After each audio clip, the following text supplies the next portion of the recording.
Hello, my name is Dr. Jorge Salinas. I'm a hospital epidemiologist here at Stanford University. Today we're going to be speaking about some frequently asked questions related to monkeypox.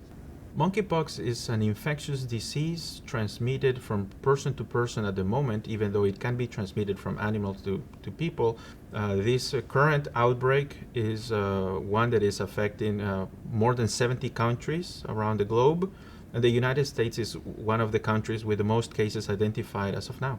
It initially manifests with fever, swollen lymph nodes, malaise, headache for a few days, and then that is followed by a rash. People can develop lesions that can have pus similar to zits. We know that this disease can be more severe in people that are immune compromised. This virus is thought to be transmitted through very close contact, either skin to skin or through contact with respiratory secretions from somebody that is infected. Because monkeypox is not very easily transmitted in casual contact through public transportation or grocery shopping, schools, workplaces, etc., most people are safe from monkeypox.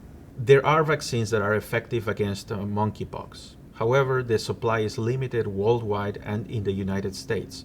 The populations that are being offered the vaccine include gay, bisexual, and other men who have sex with men, which are the populations that are at this moment mostly affected by this disease.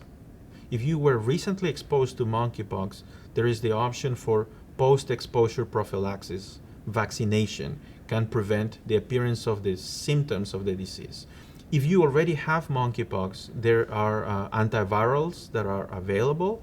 We have infection controls in place and personal protective equipment that prevent our healthcare workers from getting infected. The current declarations of the World Health Organization, calling it a public health emergency of international concern, are primarily to be able to allocate the necessary resources. So whenever you hear about an emergency declaration, it doesn't mean that the disease or the outbreak is out of control. It means that it's one that we have to take seriously as a society, and we need to allocate the appropriate resources to tackle it.